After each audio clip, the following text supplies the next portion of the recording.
हम तो कर्म करके भूल जाते हैं, लेकिन कर्मा हमारा पता कभी नहीं भूलती। नमस्कार, मैं हूँ श्री। आप मुझे देख रहे हैं यूट्यूब चैनल पे। आई होप कि आप सब अपना ख्याल रख रहे होंगे, मस्त होंगे और स्वस्थ होंगे। आज इस वीडियो में हम बात करेंगे कार्मिक रिलेशनशिप के बारे में। साइंस ऑफ कार्मिक रिलेशनशिप। कार्मिक से ही ये समझ में आता है कि ये कर्म से रिलेटेड है ना।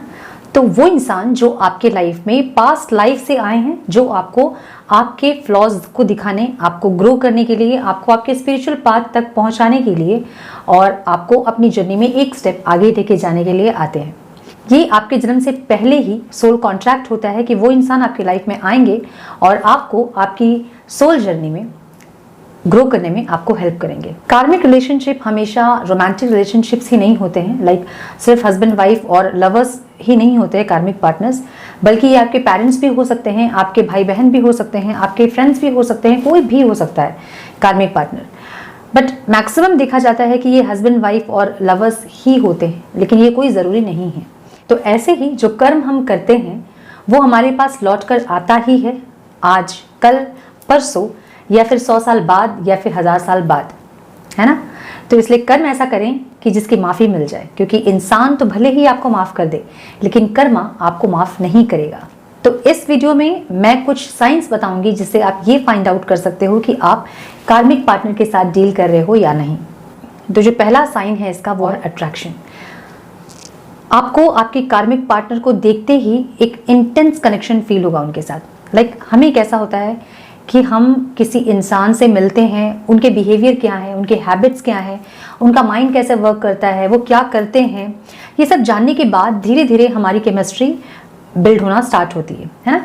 लेकिन कार्मिक पार्टनर के साथ आपको मिलते ही एक अलग इंटेंसिटी, एक अलग जो स्ट्रॉन्ग बॉन्डिंग आपको फील होगी उनके साथ। तुरंत ये फीलिंग्स आपकी डेवलप हो जाती है उनके साथ, जैसे हम लव एट फर्स्ट साइट कहते हैं। ये सेम इंटेंसिटी आपको ट्विन फ्लेम कनेक्शन में भी देखने को मिलता है। ट्विन फ्लेम और कार्मिक रिलेशनशिप बहुत हद तक सेम ही होता है, लेकिन कार्मिक पार्टनर का सोल कॉन्ट्रैक्ट आपको आपके सोलमेट या आपके ट्विन फ्लेम से मिलने तक ही होता है। उसके बाद आपकी जैसे जैसे हीलिंग होने लगती है, आपके कार्मिक पार्टनर्स आपकी लाइफ से चले जाते हैं। Second point is addiction. आपको ऐसे फील होने लगेगा कि जैसे उनके बिना आपकी दुनिया ही नहीं है, आपकी ज़िंदगी ही नहीं है। उनसे आपकी दुनिया शुरू और उन पे ही आपकी दुनिया ख़त्म, ऐसी एक फीलिंग डेवलप होने लगेगी आपको। ये एक ड्रग्स की तरह आपको आपके दिमाग में, बॉडी में, आपके मन में ऐसे भ्रम होने लगेंगे आपको कि आपको ये लगने लगेगा कि उनके बिना ज़िंदगी जीना तो क्या, आप अपनी ज़िंदगी को सोच ही नहीं सकते हो। ऐसी एक एडिक्शन आपको उनके साथ फील होने लगेगी। हाँ, third is lots of drama. बहुत ज़्यादा अट्रैक्शन हो गया, एडिक्टिव हो गए एक दूसरे के दोनों। इतना ज़्यादा अट्रैक्शन और इतना एक दूसरे को लेके एडिक्टिव होने के बावजूद वो बार बार आपसे झूठ बोलेंगे, पकड़े जाएंगे फिर भी झूठ बोलेंगे, आपको चीट करेंगे आपके रहते हुए, दूसरों से दूसरों को डेट करेंगे, दूसरों के साथ रिलेशन बिल्ड करेंगे और आपको चीट करेंगे। फिर से वो घूम फिर के आपके पास, लेकिन वो ज़रूर आएंगे। तो दोनों में जेलसी भी बहुत ज़्यादा होती है, क्योंकि बहुत ज़्यादा इंटेंसिटी होती है, और दोनों में बहुत ट्रस्ट इशू होते हैं। दोनों एक दूसरे को ट्रस्ट नहीं करते हैं, क्योंकि इस तरह से बार बार पकड़े जाने के बावजूद भी वो वही सेम गलती रिपीट करते हैं और रेपिटेटिवली वो गलती करते जाते हैं। बार बार सॉरी भी बोलते हैं, फिर वही गलती को वो रिपीट करते हैं। तो ट्रस्ट भी नहीं होता है बिल्कुल दोनों के बीच, लेकिन फिर भी ऑब्सेशन बहुत ज़्यादा होता है। Now fourth is argument. अब बहुत ज़्यादा वो बबल वाला फेस जो है वो चला गया है। जब मिले थे तो बबल वाला फेस था, हनीमून फेस था, बहुत उस टाइम इंटेंसिटी थी और बहुत एडिक्टिव, एक दूसरे से बात किए बिना नहीं रह सकते थे। धीरे धीरे वो चीज़ अब आर्गुमेंट में कन्वर्ट होना स्टार्ट हो जाती है और मिसकम्युनिकेशन और मिसअंडरस्टैंडिंग इतने ज़्यादा बढ़ जाते हैं कि अब ऐसा हो जाता है कि किसी भी बात पे दोनों एग्री नहीं करते हैं। एक अगर ईस्ट होगा तो दूसरा वेस्ट की तरफ जाएगा। ऐसे जैसे कि दोनों ने कसम खा रखी है कि एक दूसरे के बात को समझना ही नहीं है, मानना ही नहीं है। दोनों सामने आने पे ही एक जैसे स्पार्क की तरह, कुछ एक ब्लास्ट की तरह दोनों बिहेव करने लगते हैं। Now fifth is abusive behaviour and disrespect. कार्मिक पार्टनर के साथ आपका जो रिश्ता होता है वो मैक्सिमम एब्यूसिव ही होता है। एब्यूज करना, आपको फिजिकली मेंटली टॉर्चर करना, आपको डिसरिस्पेक्ट करना, ये सब इस रिलेशन की खास निशानियां कह सकते हैं हम। दोनों के मन में एक दूसरे के लिए बिल्कुल भी रिस्पेक्ट नहीं होता है और ये एक ऐसा रिलेशन है जहां आप घुट घुट के हर दिन जीते हो, आपकी सारी खुशियां खत्म हो जाती हैं, आपको हर दिन एक डर लगा रहता है कि आज जब वो सामने आते हैं तब आपको एक डर लगा रहता है कि फिर से कुछ होगा, फिर से फाइट होगी, फिर से झगड़ा हो जाएगा, फिर से वो टॉर्चर स्टार्ट हो जाएंगे। तो ये फियर आप में बढ़ते जाता है जैसे जैसे दिन और बीतते जाते हैं, और फिर आपको पूरी एनर्जी आपको ऐसा लगेगी कि ड्रेन हो गई। जैसे ही वो सामने आएंगे आपकी पूरी एनर्जी वो ड्रेन कर लेंगे। Now sixth is always on a taking mode. क्या होता है कि जब अगर आप कार्मिक पार्टनर से डील कर रहे हो, जब उनको आपकी ज़रूरत होगी वो आपके पास आएंगे, जो भी उनकी नीड है उनको फुलफिल करेंगे, फिर वो चले जाएंगे कुछ दिन के लिए, फिर से वो आएंगे। जैसे उनको एनर्जी चाहिए होगी आपसे, वो आएंगे, आपको ड्रेन कर देंगे, आपकी पूरी एनर्जी वो ले लेंगे, वो चले जाएंगे। फाइनेंशियली नीड उनको होगी, वो आएंगे आपके पास। फिजिकली नीड होगी, वो आएंगे, अपनी नीड को फुलफिल करेंगे, फिर वो चले जाएंगे। फिर वो आपको इग्नोर करना स्टार्ट कर देंगे, बार बार माफ़ी मांगेंगे, बार बार सेम गलती को रिपीट करेंगे और फिर से चले जाएंगे, और यही करते रहेंगे। तो हमेशा वो लेने के लिए ही आते हैं आपसे, उनको कुछ देना नहीं है आपको, बस वो सिर्फ लेने के लिए आएंगे और फिर चले जाएंगे। Now seventh is stressed and feeling drained. तो इतना जब टॉर्चर, आपको इतनी नेगेटिव फीलिंग वो देते जाएंगे, इससे आपकी stressed, severe stressed, anxiety, depression आप में बहुत ज़्यादा हो जाती है, और जिसके चलते आप या तो बहुत ज़्यादा वेट गेन करना स्टार्ट कर देते हो या फिर बहुत ज़्यादा आप वेट लॉस करना स्टार्ट कर देते हो। तो अगर ये सब आपके साथ हो रहा है तो इसका मतलब यही है कि आप कार्मिक पार्टनर के साथ डील कर रहे हो। नाउ नेक्स्ट इज, कार्मिक पार्टनर के साथ जब आप डील करना स्टार्ट करोगे तो आप जितने भी आपके जो इंटरेस्ट होते हैं, जो भी आपके खूबियाँ होती है, जो भी आपके जो क्रिएटिविटी जो आपकी होती है, जो हॉबीज़ होते हैं आपकी, आप धीरे धीरे सब में गिव अप करना स्टार्ट कर देते हो। कुछ भी चीज़ में आपको इंटरेस्ट लेने का मन नहीं करता है, क्योंकि इतनी ज़्यादा नेगेटिविटी वहाँ से मिलती है, इतनी ज़्यादा टॉर्चर आप हो जाते हो वहाँ से। ये एक ऐसा रिलेशन है जो आपको पूरी तरह से, कहते हैं ना कि निचोड़ के रख देते हैं, उस तरह से पूरी तरह से आपको ड्रेन कर देते हैं, और ना ही आपको आपके कार्मिक पार्टनर के साथ रहने का मन करेगा। मतलब ऐसा हो जाएगा कि मैंने आप करें क्या, लाइफ में जैसा कुछ भी नहीं बचा है, किस चीज़ में खुशी ढूंढे नहीं पता है। आपके कार्मिक पार्टनर से इतनी नेगेटिविटी मिलने के बाद, पूरी एनर्जी ड्रेन होने के बाद आप में स्ट्रेंथ ही नहीं बचेगी कि आप अपने फ्रेंड्स के साथ चिल कर पाएँ, आप अपने फैमिली को क्वालिटी टाइम दे पाएँ, या फिर अपने करियर पे, अपने स्टडीज़ पे फोकस कर पाएँ। आप सब चीज़ से आप गिव अप करना स्टार्ट करके अपने आप को आइसोलेट करके भी आपको वो शांति कहीं भी नहीं मिलेगी। ना अकेले रह के, ना किसी के साथ रह के, ना ग्रुप में रह के, ना बाहर जाके, ना घर पे, कहीं भी आपको शांति नहीं मिलेगी। कुछ भी करने में आपको खुशी नहीं होगी, ना आप हंस पाओगे, ना खुल के जी पाओगे।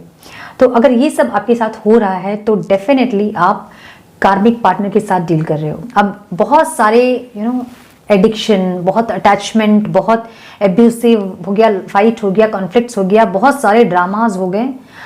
बहुत होने के बाद फिर आपको लगता है कि नहीं, अब आप इनके साथ नहीं रह पाओगे। आप ब्रेकअप तो कर लोगे, लेकिन ब्रेकअप करने के बाद भी इसमें इतनी ज़्यादा अटैचमेंट होती है, इतना एडिक्शन होता है पार्टनर का कि दूर रह पाना, इतनी आसानी से अलग हो जाना, ये पॉसिबल नहीं होता है।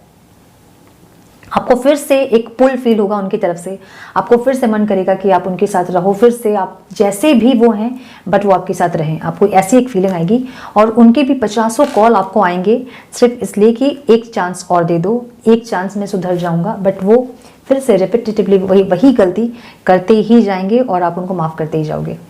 तो आप भी इस टाइम पे भगवान से प्रे करते हो कि वो फिर से वापस आ जाएं, और जैसे भी वो हैं आप उनके साथ एडजस्ट कर लोगे। लेकिन ये जब तक सेपरेट रहते हो तब तक ही होता है, बट जब फिर से वो आपकी लाइफ में आएंगे और फिर से वही सब होगा तो फिर से आपको लगेगा कि आप उनसे सेपरेट हो जाए। अगर आप उनसे सेपरेट हो जाते हो तो इसके बाद जो आएंगे आपके लाइफ में वो आपके सोलमेट ही होंगे, क्योंकि आपकी सोल को ग्रो करने के लिए ही वो आपके लाइफ में आए थे। लेकिन अगर आप फिर से उनसे पैचअप करते हो, फिर से ब्रेकअप खत्म करके, सेपरेशन खत्म करके अगर फिर से आप उनको एक चांस और देते हो, तो इसका मतलब यही है कि अभी आपको और लेसन्स लर्न करने हैं, अभी आपने वो नहीं सीखा है जो सिखाने के लिए वो आए थे। तो वो फिर से रिपीटेटिवली वही गलती वो करते जाएंगे, और तब तक करते जाएंगे जब तक कि आप अपने लेसन लर्न नहीं कर लेते। तो कार्मिक पार्टनर हमारी लाइफ में आते ही इसलिए ताकि वो हमारे जो हमारे नेगेटिविटीज़ होते हैं उनको वो सरफेस पे लेके आए, और हमें ये पता चले कि हमें क्या नेगेटिविटी है, हमें क्या फेयर है, एंगर है, हमें जेलसी है, हमें क्या है वो चीज़ जिससे हम ऊपर नहीं आ पा रहे हैं। तो उनका काम यही होता है कि आपकी नेगेटिविटीज़ को आप वो सरफेस पे लेके आएँ, ताकि आप उन नेगेटिविटीज़ पे काम करो, उन पे वर्क करो, और उसके बाद आप ग्रो करो, आप अपने हायर सेल्फ पे आओ और अपनी सोल जर्नी में आप आगे जाओ। इसलिए ही वो आते हैं आपके लाइफ में। तो कभी ऐसा होगा कि शायद आप करियर ओरिएंटेड नहीं होंगे, तो वो इतना ज़्यादा ट्रिगर करेंगे आपको कि आप इतने ज़्यादा करियर ओरिएंटेड हो जाओगे कि फिर वहाँ आपका ध्यान जाने लगेगा। वो आएंगे और आपकी वहीं पर ट्रिगर करेंगे, उसी फियर पे आपको ट्रिगर करेंगे जहाँ हो सकता है कि आप स्टडीज़ पे ध्यान नहीं दे रहे हो सकता है कि आप ट्रैवल करने में डरते हो सकता है कि आप अकेलापन से डरते हो, या जो भी फियर होगा उन पे वो ट्रिगर करना स्टार्ट करेंगे और उस फियर से वो आपको बाहर निकालेंगे और ऐसे आपको वो ग्रो करते जाएंगे जब तक आप सारे लेसन्स अपने नहीं लर्न कर लेते। तो ये लॉन्ग लास्टिंग रिलेशन नहीं होता है, ये आपको आपके सोल जर्नी तक पहुंचाने के लिए, आपको थोड़ा सा ग्रो करने के लिए, आपके इनसिक्योरिटीज़ को ख़त्म करने के लिए, आपके फियर्स, आपकी जो भी नेगेटिविटीज़ है उनको ख़त्म करने के लिए, आपके सोल को कुछ स्टेप आगे लेके जाने के लिए आते हैं। और फिर जैसे ही इनका काम ख़त्म होता है ये दोनों अपने अपने रास्ते वॉन हो जाते हैं। अब हीलिंग की अगर बात की जाए तो हीलिंग हर जर्नी के लिए बहुत इंपॉर्टेंट होता है, चाहे आप कोई नॉर्मल रिलेशनशिप में हो या फिर आप किसी स्पिरिचुअल जर्नी में हो, चाहे आप किसी भी जर्नी में हो, आपको हीलिंग की बहुत ज़रूरत होती है। हीलिंग जैसे ट्विन फ्लेम जर्नी में हीलिंग बहुत ज़्यादा आप कर रहे हो, और बट ट्विन फ्लेम अगर आप खुद को सोच रहे हो और आप हीलिंग कर रहे हो और सिर्फ इसलिए हीलिंग कर रहे हो ताकि आपको ये लग रहा है कि आपका पार्टनर आ जाए, तो आप ट्विन फ्लेम जर्नी में नहीं हो। इसका मतलब यही है कि आप अभी भी उस एडिक्शन में हो और आप कार्मिक पार्टनर से ही डील कर रहे हो। अगर आपको लगता है कि आप ट्विन फ्लेम जर्नी में हो और आपने हीलिंग कर ली है बहुत ज़्यादा, तो आपको खुद ही वो फीलिंग आ जाएगी 3D वर्ल्ड में। आप अपने पार्टनर को खोजोगे ही नहीं, आप चाहोगे ही नहीं कि वो वापस आए और ये सब इसके लिए आप हीलिंग कर रहे हो। नहीं, आपको आपके पार्टनर की ज़रूरत ही नहीं होगी, क्योंकि 5D लेवल में आप बहुत ज़्यादा कनेक्टेड होते हो अपने पार्टनर से। आप अपने अंदर ही उनको फील करना स्टार्ट कर देते हो, तो आपको 3D लेवल में उनको खोजना ही आप बंद कर दोगे, उनकी ज़रूरत ही आपको नहीं पड़ेगी 3D में, क्योंकि 5D में उस लेवल में आप कनेक्टेड होंगे उनके साथ।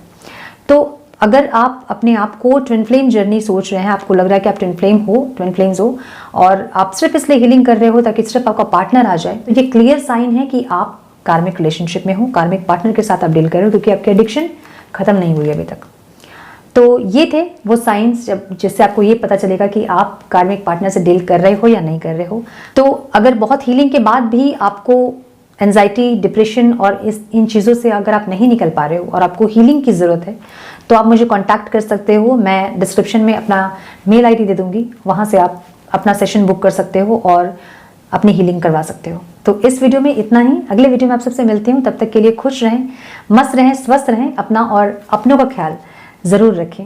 God bless you all.